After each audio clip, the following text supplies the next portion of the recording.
नमस्कार, आपके साथ मैं हूं दीपशिखा और आप देख रहे हैं खबरें अभी तक। स्वागत करती हूं आपका हमारे खास कार्यक्रम कहानी कामयाबी की में। जैसा कि इस कार्यक्रम के नाम से ही जाहिर होता है कि हम इस कार्यक्रम में जानते हैं कामयाब शख्सियतों की कामयाबी के पीछे की कहानी, क्योंकि इस समय बहुत से लोग ये सोचते हैं कि आखिरकार कामयाब कैसे बना जाए। कामयाबी का रास्ता खोजा जाता है, लेकिन बावजूद उसके कामयाबी का वो रास्ता उन्हें मिल नहीं पाता। तो आज हमारे साथ मौजूद हैं मशहूर बिजनेसमैन संजय यादव जी। सर, आपका स्वागत करती हूँ हमारे कार्यक्रम में। नमस्कार जी। और आज हम जानेंगे इन्हीं से इनकी कामयाबी के पीछे की कहानी। तो सर, जैसा कि हमारे कार्यक्रम का नाम है कहानी कामयाबी की, जानना चाहेंगे आपसे कि आपकी कामयाबी के पीछे की कहानी क्या है। देखिए, जहाँ तक कामयाबी की कहानी है, वही रूटीन जो जर्नली सब किसी गांव के बच्चे के साथ होता है, वही रूटीन हमारा फॉलो होता था। मैं अगर शुरुआत करूं बचपन के दिनों से, जी। तो फादर साहब हमारे जॉब करते थे फॉरेस्ट डिपार्टमेंट में, और उनकी 89 में बाई चांस किसी वजह से डेथ हो गई थी ड्यू टू अस्थमा वगैरह। उनकी डेथ के बाद हम पहले फरीदाबाद रहते थे और उसके बाद हम पटौदी, यहाँ एक छोटा सा कस्बा है, तो वहाँ हम शिफ्ट हो गए। शिफ्ट होने के बाद चूँकि फादर साहब एक्सपायर हो गए थे, मदर जी को हमारे पेंशन मिलती थी बहुत थोड़ी, और हम 4 बहन भाई हैं, तो उसी में हमें सबको गुजारा करना पड़ता था। तो हम यहाँ पटौदी आए, और उसके बाद बट नेचुरल है, फाइनेंशियल जैसे एक साधारण परिवार में होते हैं, हमारे भी कमज़ोर थे, पर इरादे बड़े थे। फादर साहब ने बड़े इरादे, बड़े सपने देखने सिखा दिए थे उस टाइम तक। मैं उस टाइम आई थिंक 9-10 साल का था, 4th-5th स्टैंडर्ड में पढ़ रहा था उस टाइम पर। और मदर का हमारा बड़ा हाथ रहा। आज जिस स्टेज पर हम पहुँचे उसमें बहुत बड़ा कामयाबी का हाथ हमारी माताजी का रहा। तो बचपन में जो एजुकेशन मेरी हुई दीपशिखा, वो पटौदी गवर्नमेंट स्कूल में हुई जी। वहीं से हमने 10th की, और फिर पास में हमारा एक कस्बा है हेली मंडी, वहाँ से हमने 12th की। स्टार्टिंग में पढ़ाई का शौक था, पर साधन बड़े सीमित थे उस समय पर। तो साधन सीमित थे, तो बट नेचुरल है उतनी अपॉर्चुनिटीज़ हमें दिख नहीं पा रही थी कि कैसे आगे कामयाब हुआ जाए। खैर, जैसे तैसे मैं 18 साल का हुआ, फादर साहब के जगह मेरे को एक छोटी सी जॉब गवर्नमेंट डिपार्टमेंट में मिल गई। मैं उस टाइम फर्स्ट ईयर वगैरह में पढ़ता था। तो चूँकि मैं पहले बता चुका हूँ, इरादे और सपने बड़े थे, तो जॉब मैंने ज्वाइन की। और चूँकि मैं घर में बड़ा हूँ, और बहन भाइयों का और पूरे परिवार का बट नेचुरल है भरण पालन पोषण के लिए वो जॉब की जो हमारी सैलरी थी वो बहुत बहुत कम पड़ती थी। तो इरादे ये थे कि किसी भी तरीके से अपने आप को काम कोई और लगाया जाए ताकि बड़ा कुछ किया जाए। इसी बीच मेरी पोस्टिंग, जो फर्स्ट पोस्टिंग बाय चांस मेरे को मिली फॉरेस्ट डिपार्टमेंट में, वो गुड़गांवा की मिली। तो गुड़गांवा में उस टाइम स्टार्टअप हो रहा था, गुड़गांवा अपने रूप में आ रहा था, ग्लोबल सिटी की तरह डेवलप हो रहा था। तो उस समय चूँकि पैसों की ज़रूरत थी, तो ये थी साइड बाय साइड को काम तो करना ही है। तो मैंने जॉब के साथ साथ उस समय छोटी सिस्टर की शादी करनी थी, तो पैसों की सख्त ज़रूरत होती है बट नेचुरल है किसी भी गांव में, घर में। तो मेरे को लगा कोई बिज़नेस करना चाहिए। तो मैंने दीप्स का उस टाइम गवर्नमेंट जॉब में होते होते मैंने दूध का काम स्टार्ट किया बतौर मिल्कमैन। मेरे को कहते हो कोई संकोच नहीं है उसमें। तो उस टाइम हम वहाँ गांव से दूध निकलवाते थे, सवेरे 3:30-4 बजे उठते थे, फिर वहाँ से निकलवाया, कलेक्शन किया और यहाँ डिस्ट्रीब्यूशन किया, और उसके बाद अपनी जॉब पर आ जाते थे। तो ये सिलसिला करीब करीब 2000 मैंने 1998 में जॉब ज्वाइन की थी, और 2005 तक करीब ये सिलसिला मेरा चलता रहा। तो उसमें एक ही साइड इनकम होने से थोड़ा सा घर परिवार सब हो गया सेटल। छोटी सिस्टर की भी अपने टाइम के साथ शादी हो गई, ब्रदर था उसकी भी कर दी। तो उस टाइम पर लगा कि अब कुछ और बड़ा करना चाहिए, गवर्नमेंट जॉब में रहने का मन था नहीं जी। तो सपने चूँकि बड़े थे, तो गुड़गांवा में रियल स्टेट उस टाइम काफ़ी ठीक ठाक चल रहा था। तो मैंने देखा कि रियल स्टेट एक अच्छी अपॉर्चुनिटीज़ होनी चाहिए, होगी शायद, तो मैं रियल स्टेट में आया और धीरे धीरे कामयाबी के मुकाम ऊपर वाले की दया से आज यहाँ हम पहुँच पाए हैं। पर इस पहुँचने के सफ़र में कुछ चीज़ें चैलेंजिंग आई, क्योंकि उस टाइम पर बेस गांव का था, तो बात करने का लहजा, बात करने की पर्सनैलिटीज़, उन सब पर बड़ी फाइट हमें देखने को मिली। पर मैंने उन चैलेंजेस को एक्सेप्ट किया और दो तीन चीज़ें मेरे को लगी कि जब गुड़गांव जैसे ग्लोबल शहर में अगर हमें कोई अपने आप को सेट करना है एक मुकाम पर, तो दो तीन चीज़ें मेरे को लगी कि मेरे पास होनी चाहिए। उसमें एक डेडिकेशन बट नेचुरल है, वो होना ही चाहिए। दूसरा, मैंने देखा कि अपने आप को उस माहौल में, जो अर्बनाइजेशन माहौल है, उसमें मेरे को अपने आप को ढालना है। धीरे धीरे कोशिश की ढले। साथ में एक जो बड़ी चैलेंजिंग थी, जो जनरली खास तौर पर गांव की पृष्ठभूमि से जो लोग आते हैं उनके साथ चैलेंजिंग होती है, वो है सॉफ्ट स्पोकन होना। तो सॉफ्ट स्पोकन मैंने धीरे धीरे देखा कि लोग कैसे सॉफ्ट स्पोकन बात करते हैं, कैसे पेशेंस से बात करते हैं, तो वो चीज़ें सीखी और धीरे धीरे करके आज एक बिजनेस ठीक ठाक मुकाम पर बाज़ार में हम बैठे हैं। बिल्कुल, और शायद यही आपकी वजह थी कामयाब होने की कि आपने किसी भी काम को छोटा नहीं समझा, किसी भी काम को आपने बड़ा नहीं समझा, बस मेहनत और लगन के साथ आप काम करते रहे। और इस बीच आपने बताया कि आपकी माँ एक आपके लिए आदर्श का काम करते रहे, उन्होंने एक आदर्श और एक प्रेरणा स्रोत बनकर आपको रास्ता ज़रूर दिखाया।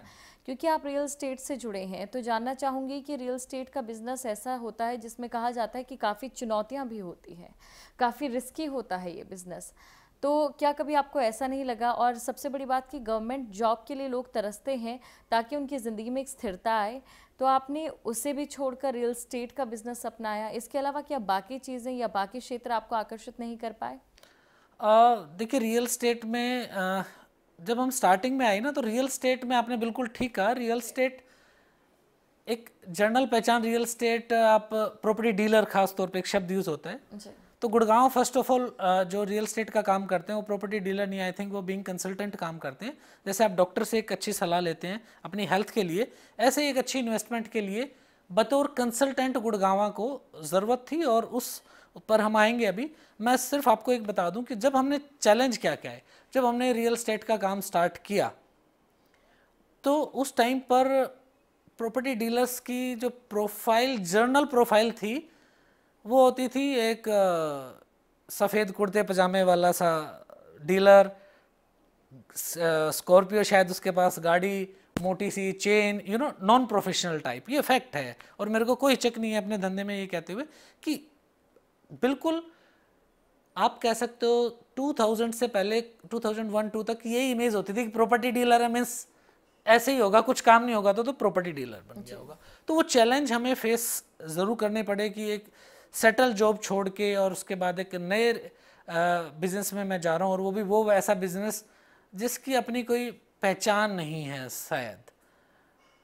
कुछ चैलेंज आए पर उसमें हमने अपने आप को एस्टेब्लिश किया और बिजनेस में भी बड़ी चेंजिंग की। हमने लोगों को बताना शुरू किया कि प्रॉपर्टी में प्रॉपर्टी डीलर अनपढ़ गंवार नहीं होता, यहाँ टोटल प्रोफेशनल लोगों की ज़रूरत है। और धीरे धीरे आप देखोगे सन 2000 के बाद जो प्रॉपर्टी कंसल्टेंट आपको मिलेंगे वो ऐसे पॉलिस कंसल्टेंट मिलेंगे जो अच्छी अच्छी जॉब्स करते थे, इवन बहुत मल्टीनेशनल कंपनियों में बहुत ऊंचे ओहदे पर काम कर रहे थे।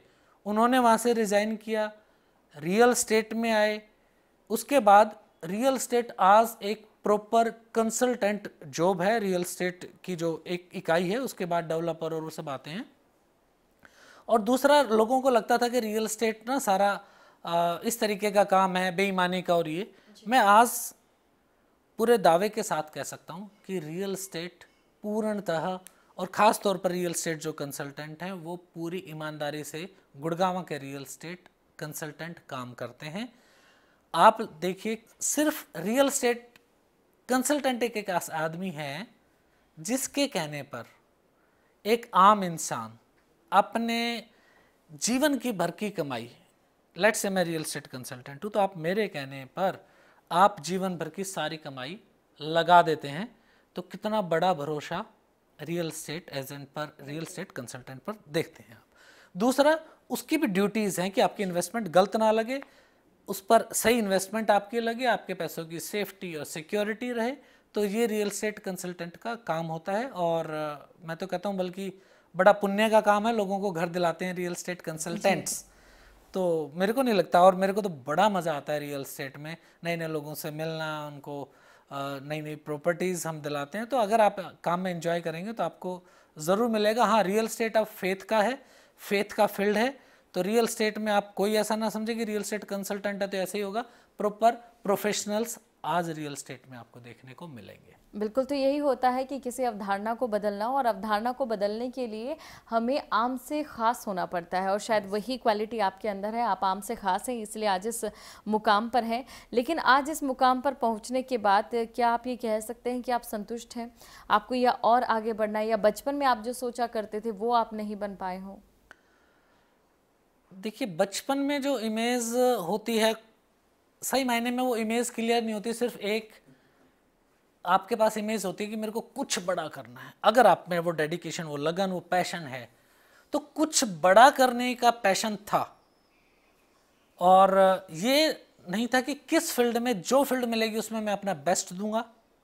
चाहे मैंने अपने जॉब की, बिलीव मी, आज भी जो मेरे साथी हैं जो फॉरेस्ट डिपार्टमेंट में रहे हमारे साथ, तो वहाँ भी मैं अपना बेस्ट देता था। जब मैंने दूध का काम किया उसमें भी अपना बेस्ट दिया। 3 बजे मैं उठ के और दूध सप्लाई करता था। जो मेरा बेस्ट हो सकता था, जो मेरे से ईमानदारी हो सकती थी, मैंने उस टाइम पूरी ईमानदारी से वो काम किया, पूरे डेडिकेशन से काम किया। और आज मैं रियल एस्टेट में हूँ, तो रियल एस्टेट में भी पूरे डेडिकेशन के साथ हम काम कर रहे हैं। एक चीज़ इसमें ज़रूरी है कि जिस भी फील्ड में आप काम कर रहे हैं, आपको मज़ा आना चाहिए जी, क्योंकि पैशन आपका कंटिन्यू तभी रहेगा जब आपको मज़ा आएगा अपने काम करने में। अगर इंटरेस्ट नहीं है, धक्का मारे काम कर रहे हैं, तो आप एक सफल बिजनेसमैन या सफल XYZ नहीं हो सकते। तो सर, हमारी सवालों और जवाबों का सिलसिला एक बार फिर से हम आगे बढ़ाते हैं। हाँ जी। और अब मैं आपसे जानना चाहूँगी आपके बैकग्राउंड के बारे में। आप कैसे परिवेश में पले बढ़े? जब आप घर जाते थे बचपन में, स्कूल के बाद कैसा माहौल आपको मिलता था? और क्या वो माहौल आपको आज इस कामयाब इंसान तक पहुंचाने में कामयाब हो पाया है? देखिए, बचपन का जो परिवेश मिला, मैंने आपको बताया, हम बिल्कुल गवर्नमेंट स्कूल में पढ़े। और मैं ख़ास तौर पर अपने जो यूथ विशेष तौर पर देख रहे हैं, और ख़ास तौर पर जो गांव की पृष्ठभूमि से है। मैं जब 4th और 5th क्लास में था, कैन यू बिलीव, मेरी फीस 15 पैसे थी। और आपको आश्चर्य होगा कि मैं जब 5th से 10th में पढ़ता था तो मेरी फीस 3 रुपये 30 पैसे थी। जहाँ पृष्ठभूमि हमें मिली स्कूल में, रियली हमें बहुत अच्छे टीचर्स उस टाइम पर मिले, और उन टीचर्स का मैं तहे दिल से धन्यवाद देता हूँ कि उनकी वजह से, उनकी शिक्षा की वजह से आज मैं इस मुकाम पर हूँ। उन लोगों ने जो हमें सिखाया, जो नैतिकता हमें सिखाई, जो पेशेंस, बेसिकली जब हम गवर्नमेंट स्कूल में पढ़े ना, वहाँ हमने सब कुछ सीखा।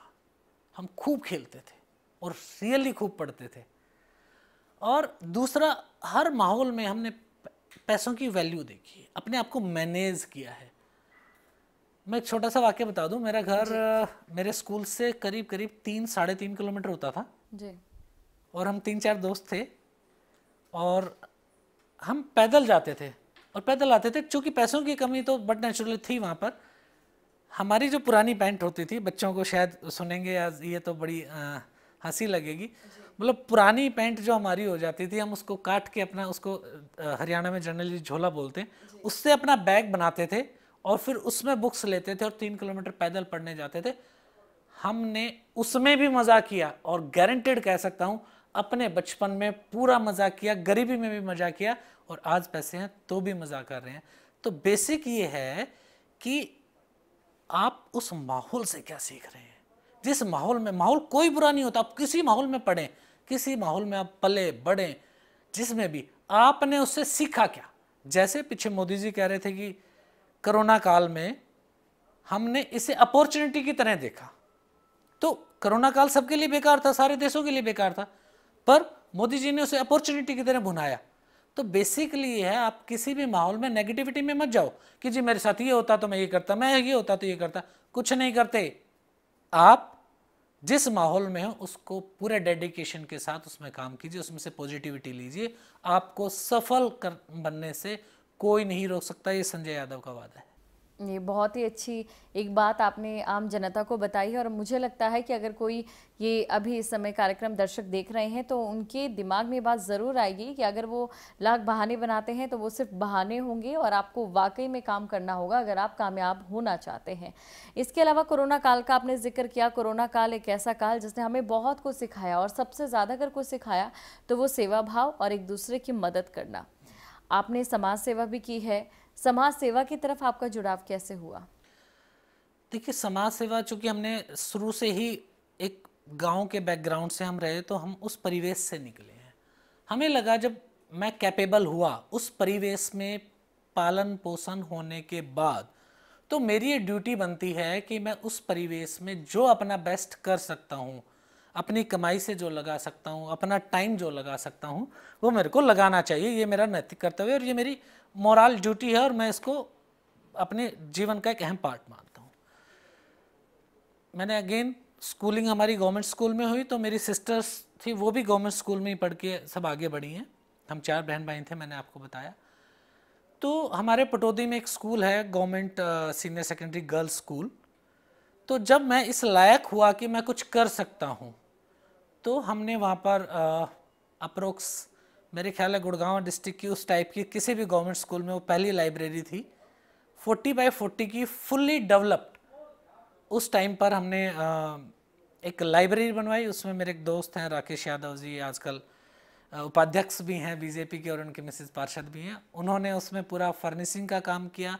हमने मिलके गुड़गांव डिस्ट्रिक्ट में वो, मैंने कहा, पहली वो लाइब्रेरी थी जो बनवाई। उसके अलावा जो बच्चियां थी, हमारे वहाँ खेलने का साधन नहीं था और ख़ास तौर पर लड़कियों को खेलने और पढ़ाई में थोड़ी सी रुकावटें गाँव में आती हैं। तो दूसरा मेरा काम ये था कि उस स्कूल में गेम्स की एक्टिविटीज़ स्टार्ट कराई जाए, और हमने वहाँ वो स्टार्ट कराई। और हर एनुअली हम जब फंक्शन होता है तो वहाँ अपनी जो मेरी छोटी छोटी बहनें हैं उनको हम अपनी तरफ से ट्रैक सूट्स, गिफ्ट्स, शूज़, जो मेरे से बन पाता है, किताबें, वो सब हम हर साल वहाँ पर देते हैं। और कोशिश ये होती है ख़ास तौर पर कि बच्चियों को जितना आगे लाया जा सके, बेटियों को जितना आगे लाया जा सके, उनको आगे लाना चाहिए, क्योंकि उन पर अभी भी हमारे ख़ास तौर पर स्टेट में और देश में थोड़ा सा गैप है लड़के और लड़कियों में। वो गैप मेरे को लगता है ख़त्म करना चाहिए। तो इसलिए वो मेरा इंटरेस्ट ये था। बाकी मेरा तो सभी को मैसेज ये होगा, जो जिस परिवेश से निकल के आगे कामयाब हुए हैं, तो परिवेश हमारा वही था। उसके लिए अपनी कमाई से ज़रूर 20%, 30%, 15% जो दे सकते हो दीजिए, अपना समय दीजिए। जी।